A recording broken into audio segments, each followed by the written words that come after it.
Good morning. Good morning. Um, Pasensya na kayo. Nakaproblema yung computer ko. Hindi ako maka-open sa Facebook ko. Kaya ang dami kong ginawa. Mabuti naman at na gawa ko ng paraan para matuloy yung live. Muntik nang hindi talaga. Pero sa oras sa cellphone ko, 7 o'clock pa naman. Hindi ko alam kung anong nangyari ito sa computer ko. So, anyway, at least nagawan ko ng paraan.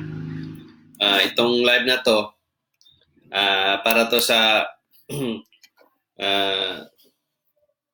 paliwanag gagawin ko para doon sa mga grupo ng babuet o mga puting na demonyo. Alam ko,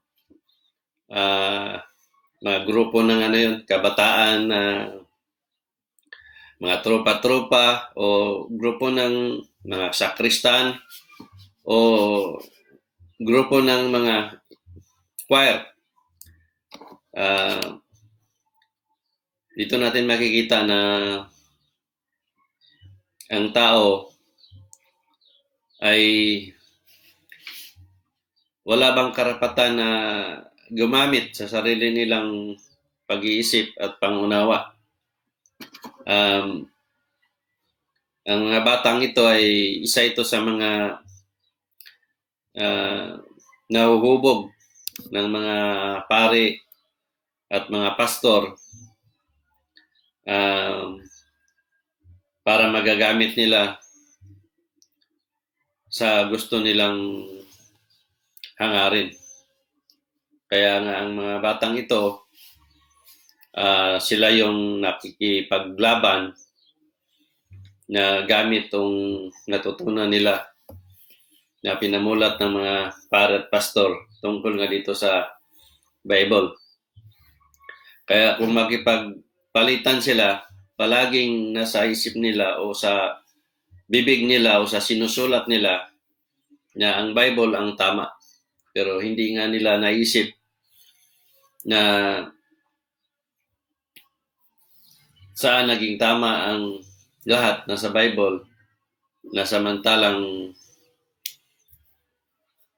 maraming relihiyon at kanya-kanyang Bible ang ginagamit para pagpasunod doon sa mga membro nila. So, hindi nila naisip na bakit nagkaroon ng maraming Bible at bakit naiba ang pinapasunod sa bawat membro kung Bible nga ang nasusunod. So malinaw doon, dahil kaya iba-iba, so malinaw doon na kanya-kanyang pinapasunod, kanya-kanya din ang laman ng Bible. So, yun yung mga taong hindi rin nag-isip ng tama na sunod-sunuran lang sa mga sinasabi sa turo ng mga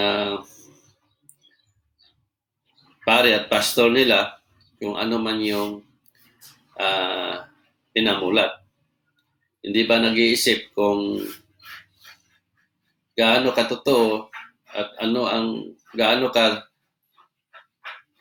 totoo ang sinasabi o tama ba ang sinasabi o kaya ay may patunay ba ang mga pari at pastor na ito.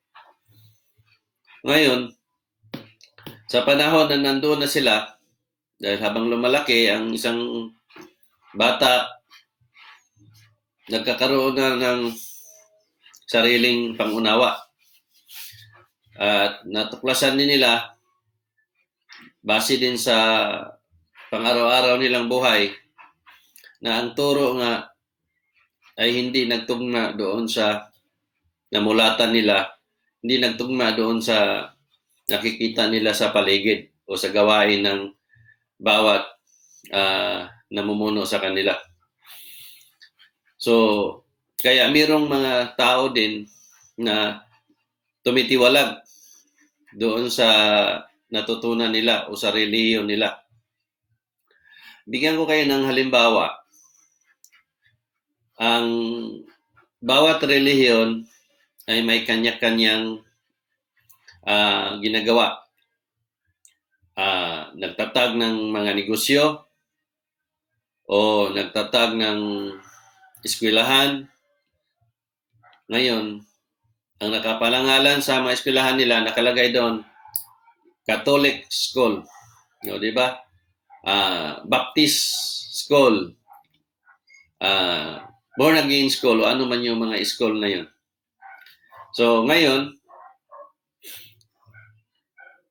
na tinatawag nilang exclusive sa reliyon nila.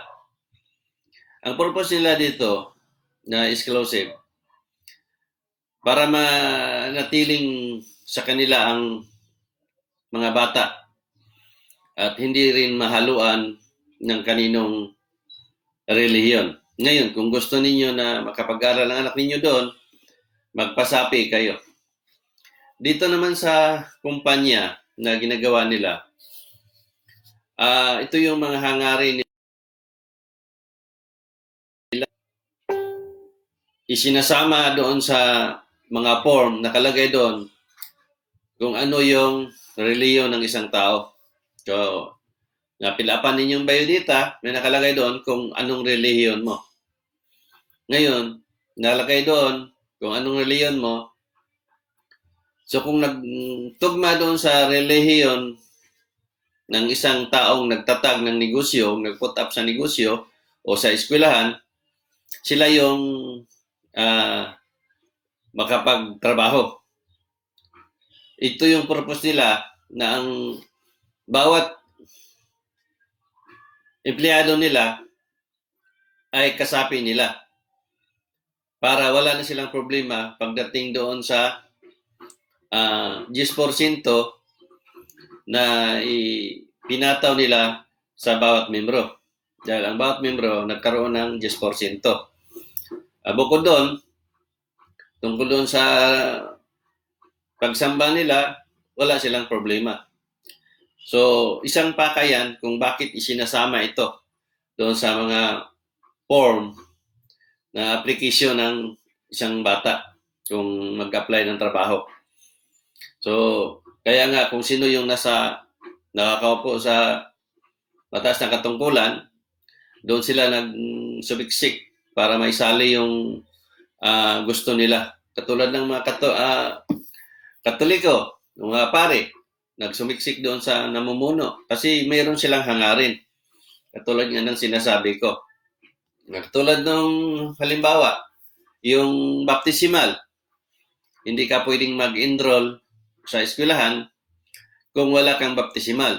So makikita doon na wala namang koneksyon ang baptisimal doon sa pag-aaral ng isang bata.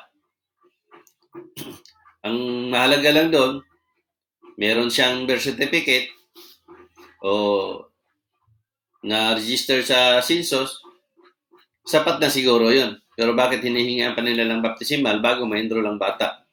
So isa yan sa mga ginagawa ng mga bawat relihiyon na isinasali nila sa mga requirements sa bawat araw sa bawat pang-araw-araw ng buhay ng tao dahil meron silang mga sariling hangarin. Walang koneksyon yan doon sa pag-aaral ng bata o sa pag-apply ng trabaho. Ngayon, ito pa lang, taliwas na ito sa turo ng mga pare at pastor na sinasabi nila na ang Diyos ang pag-ibig. So nawawala na ang pag-ibig kung isipin natin. Alam niyo kung bakit? Dahil meron silang pinipili. Pag hindi nila kulay o hindi nila kasapi, ay hindi ka maaring makapagtrabaho o hindi ka maaring makikihalubilo o makisali doon sa grupo nila o sa reliyon nila. So hindi ka pwedeng kapag-asawa doon sa relihiyon nila. Kailangan ka muna magpasapi bago mo maangkin ang napusuan mo na kareliyon nila. So dito, hindi kaligtasan at hindi Diyos ang tinuturo. Kasi taliwas na ang turo nila doon sa pang-araw-araw nila na pinapakita doon sa kapwa nila. Na lagi nilang sinasabi na Diyos ang pag-ibig. Pero wala ngang pag-ibig. Kasi nasaan ang pag-ibig doon? Na wala naman tayong makikita na pag-ibig gawa nung pinipili nila kung sino yung kaanib nila o sino yung kakulay nila o kareliyon nila.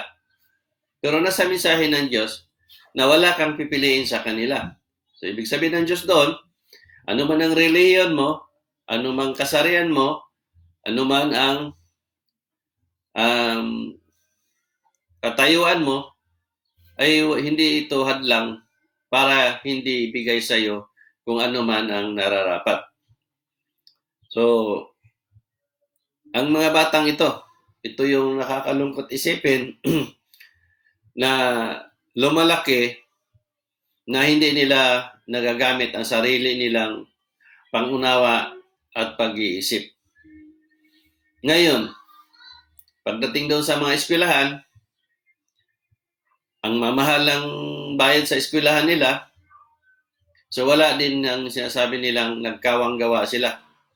Dahil hindi kinakaya ng mga magulang ang kamahal-mahal ng bayad sa eskwelahan. So walang kawang gawa. Ngayon, itong mga magulang na makikita naman natin na nagsasamba sa kanila, lalo na sa mga Katoliko, samot-saring hanap buhay, samot-saring pera na nakulikta sa kanila. Ngayon, pagdating naman sa nagagawa ng mga pare nila, sa mga kaso nila, ginagamit din ang mga pera doon sa pangbayad sa mga nagreklamo, pinagbayad doon sa korte, dahil doon sa katarantaduhang ginawa nila. Katulad nga ng nasa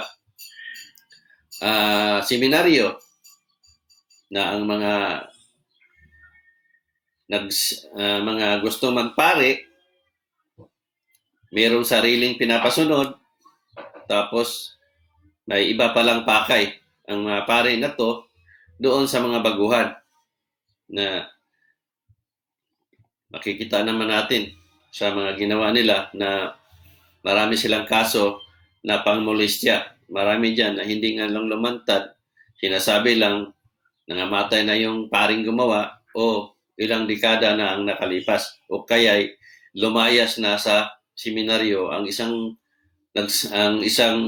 tao dahil hindi nagustuhan ang nasa loob ng seminaryo.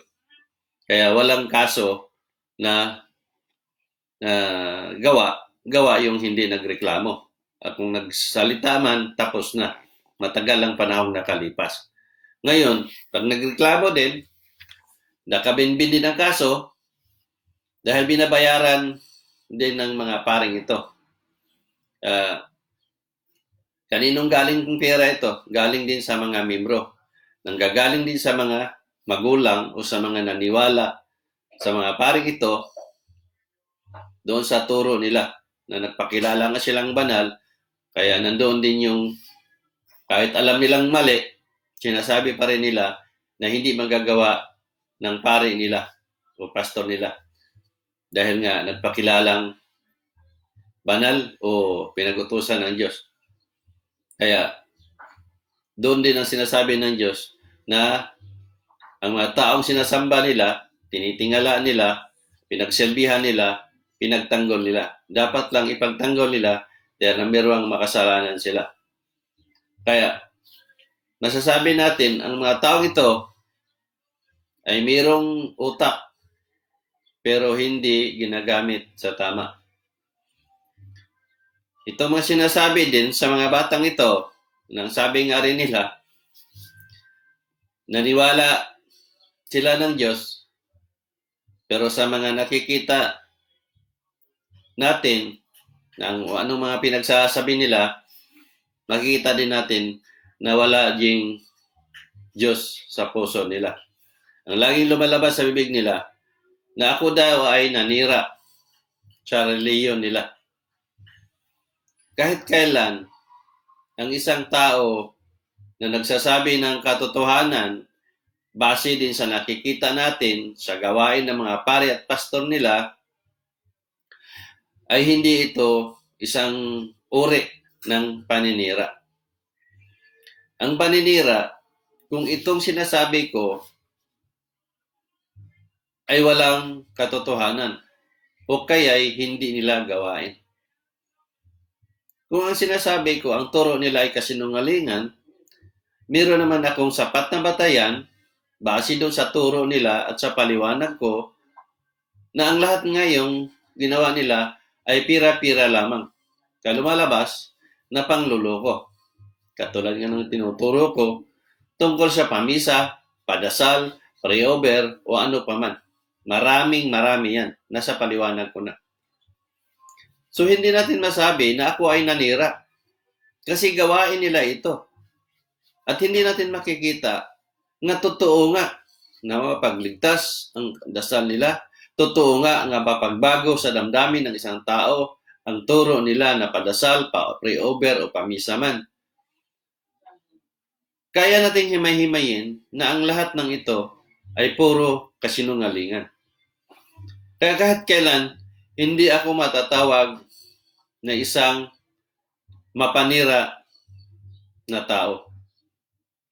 Ngayon, sa 10 taon ko nang ginawa ito, kung ako may naninira sa bawat relihiyon na sinasabi ninyo sinisiraan ko,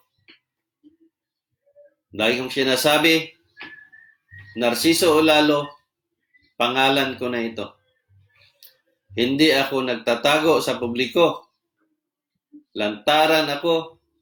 Malaya kayong lumapit sa akin. Kung magdemanda kayo sa korte, kaharapin ko kayo. Katunayan, ilang beses ko na kayong pinagutusan na kung kayo'y nagabyado, bukas ang pintuan sa korte natin sa batas dito sa lupa.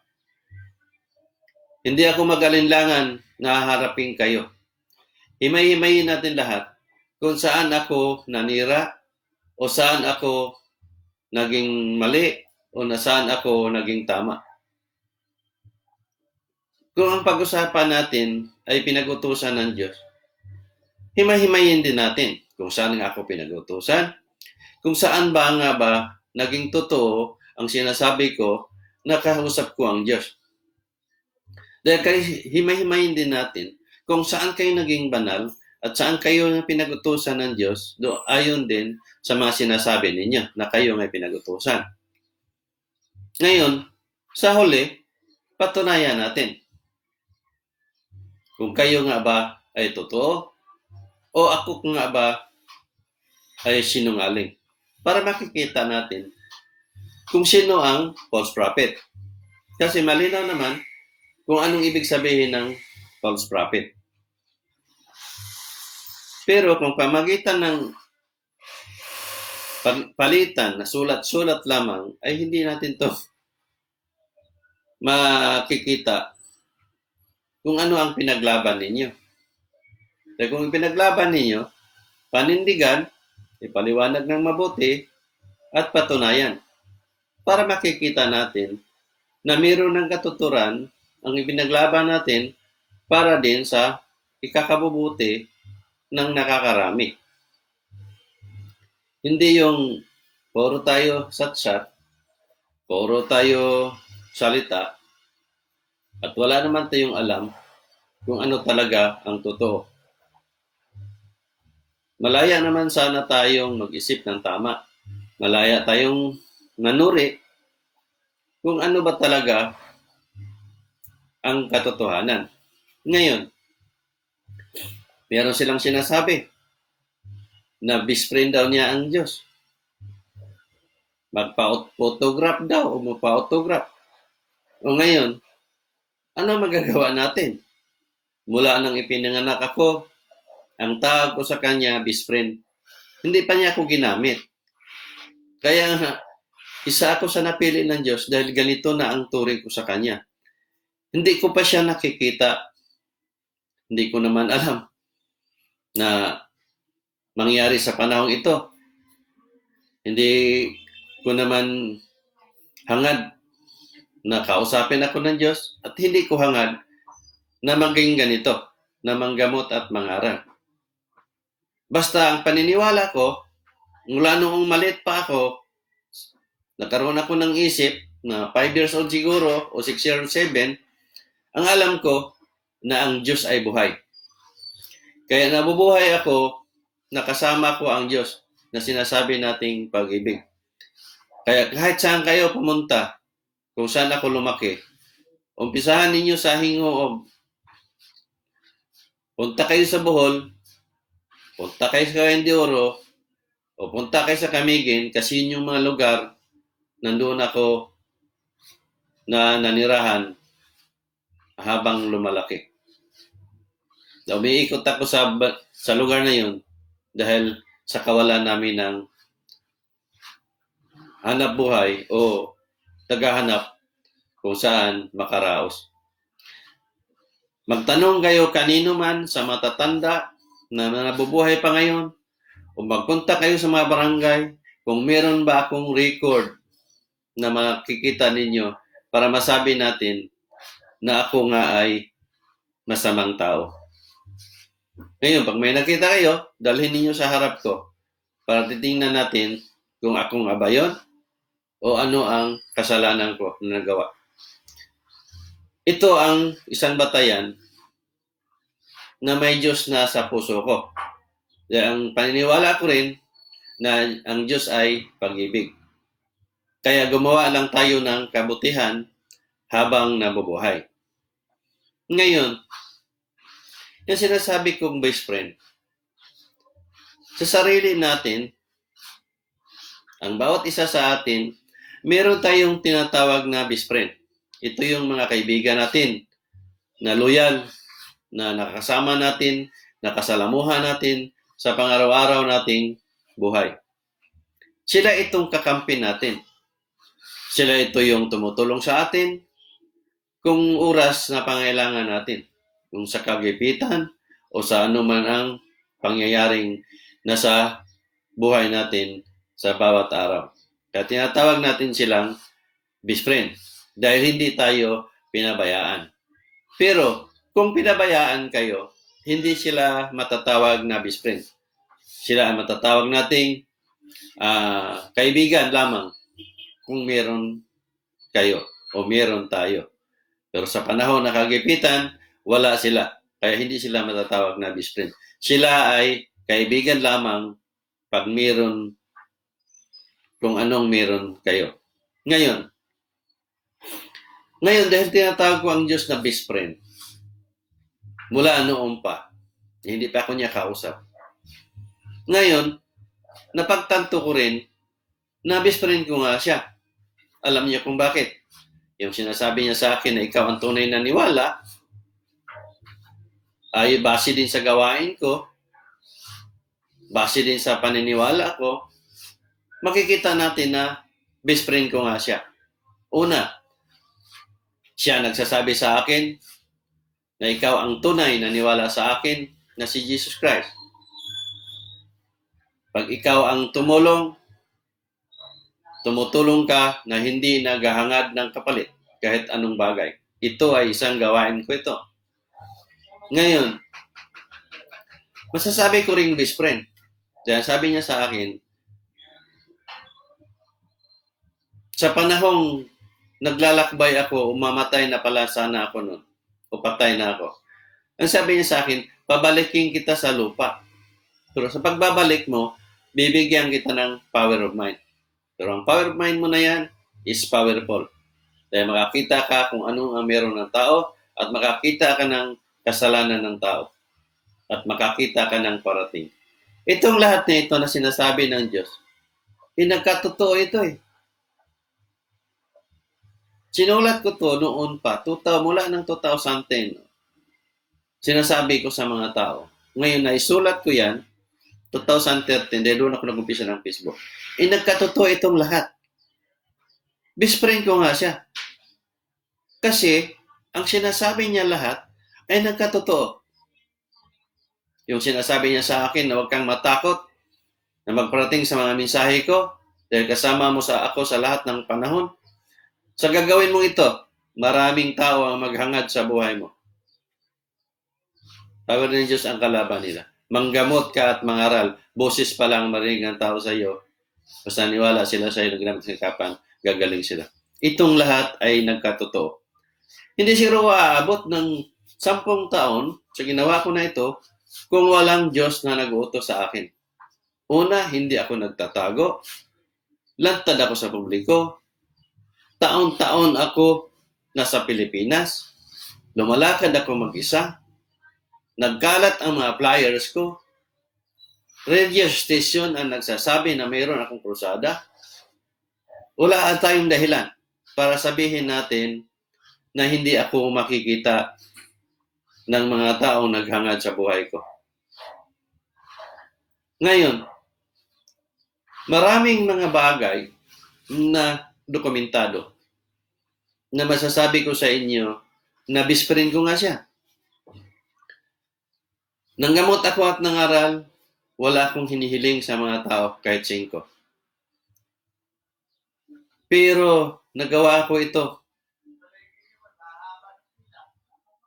na mag-isa kasama ang mga taong nag-share, kasama ang mga taong naging bahagi dito sa ginawa ko.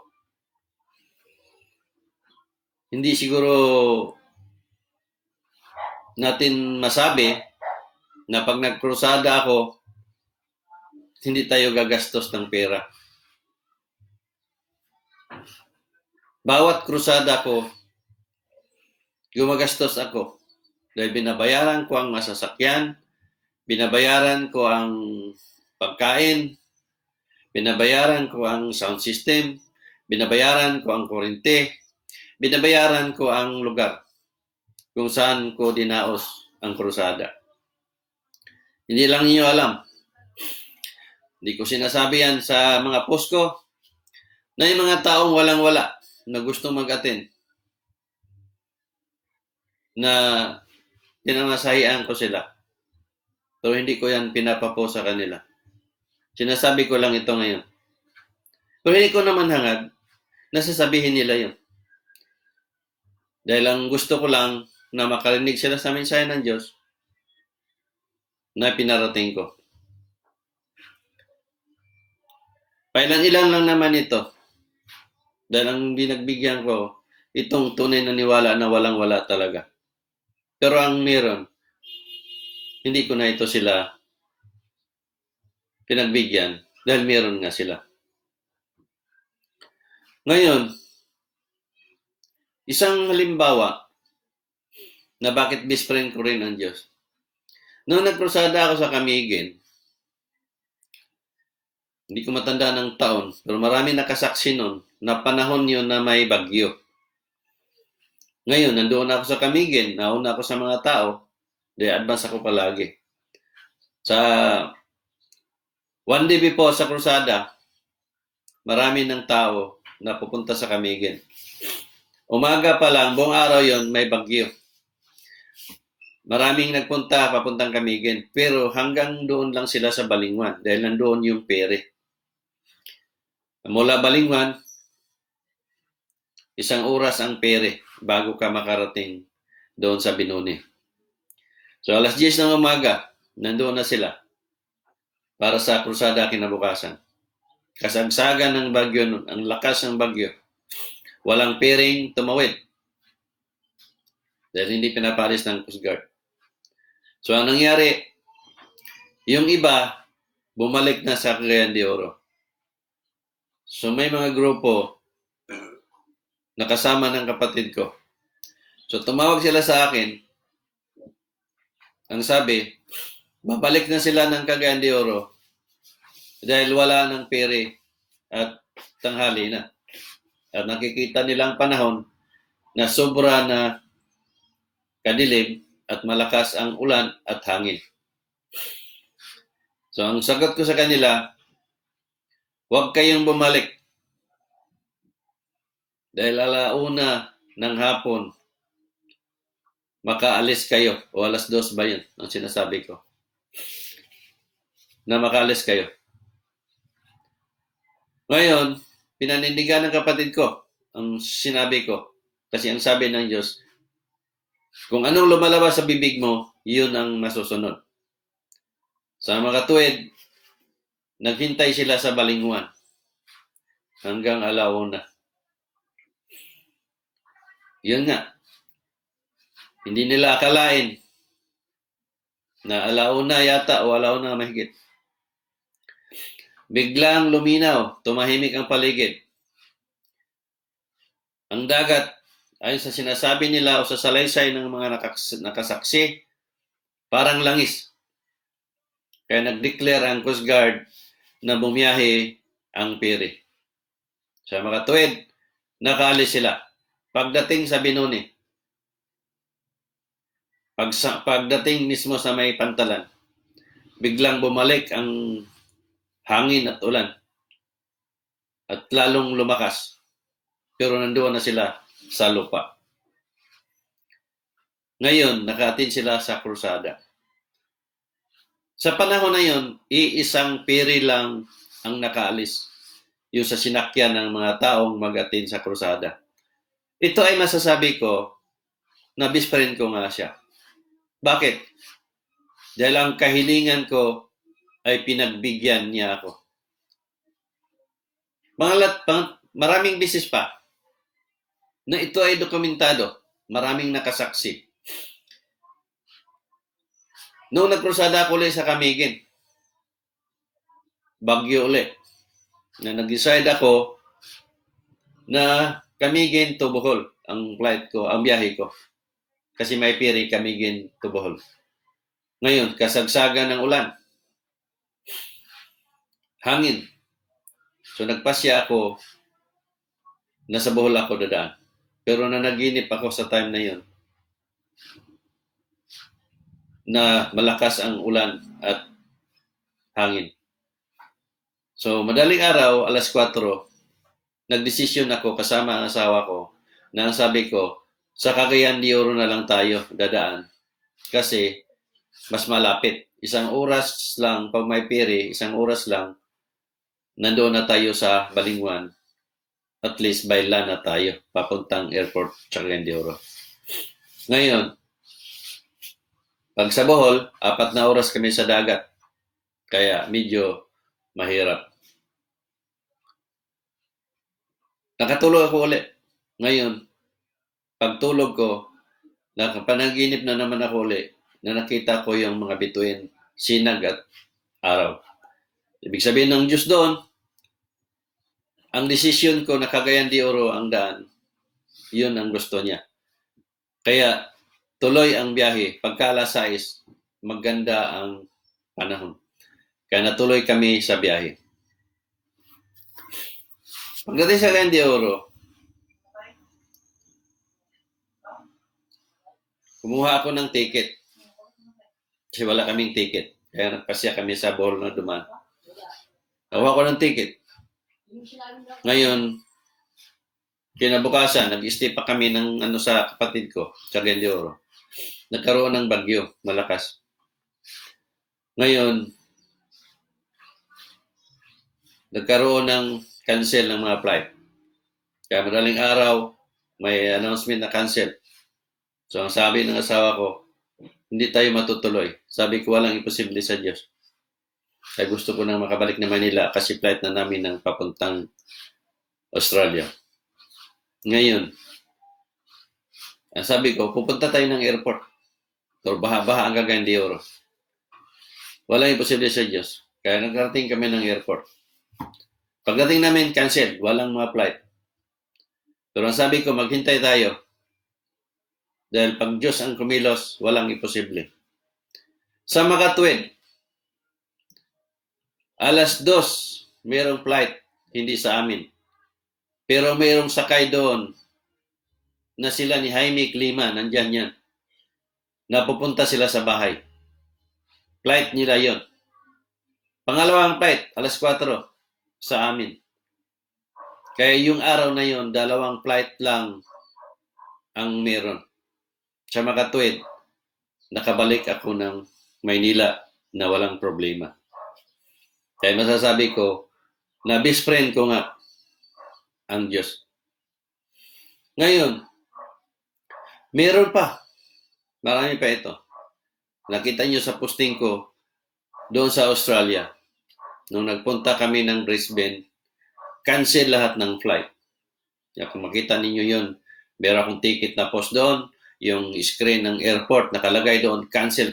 Lahat ng flight, Brisbane to Sydney. Walang mga flight. Makikita ninyo, nasa post ko yan.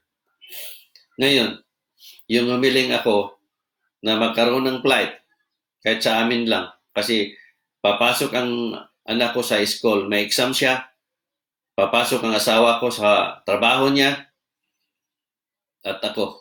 Kaya naghagilap kami ng train. Walang train kasi pulibok dahil lahat ng mga pasahero nandoon sa train nagpunta. So ang hiling ko lang, nasabi ko sa anak ko, dahil na sila, nagpapanik na. Nasabi ko sa anak ko, sa asawa ko, huwag kayong magpanik. Pag Diyos ang kumilos, walang imposible.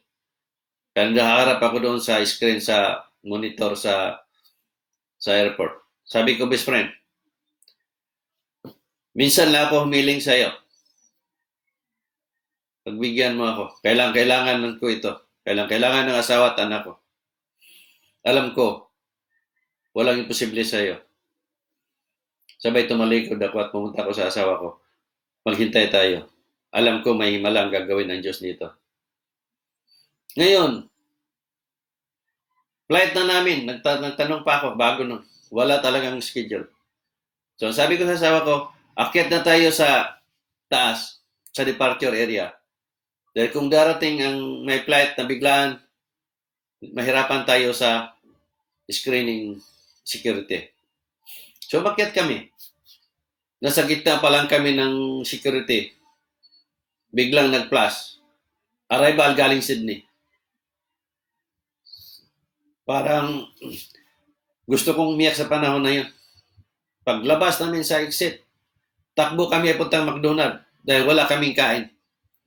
So ngayon, bumili kami ng pagkain, bit namin papuntang gate sa departure. Habang naghihintay kami na lumalabas ang aeroplano. Tamang-tama, naubos ang pagkain, tapos nang dumating, kami na ang pumasok. Sa araw na yun, iisang flight lang. Iyan, dokumentado yan. Hindi ito kwentong barbero. Kaya dito pa lang, makikita na natin na pag best friend nga natin ng Diyos, talagang hindi kanya pabayaan. Ipakita talaga niya sa iyo na nandyan sa iyo. Nakasama mo siya. Kasi ito yung paniniwala ako. Na pag tunay tayong naniwala sa Diyos, kasama natin siya sa lahat ng panahon. Kaya hindi tayo kailangang hiling ng hiling kung ano man yung kailangan natin. Kasi hindi naman tayo talaga kailangang humiling. Alam ng Diyos kung ano ang pangangailangan natin. Kayo, puro kayo hiling. Puro kayo pangangailangan. Hindi yan paniniwala. Ang paniniwala ay gawin lang natin ang nararapat kasi naniwala tayo na ang Diyos ay buhay. Madali lang. Kaya medyo mahaba na. Tapusin na natin ito. Nakaisang oras, halos magdalang oras na. So, maraming salamat at magandang araw sa lahat and God bless sa lahat.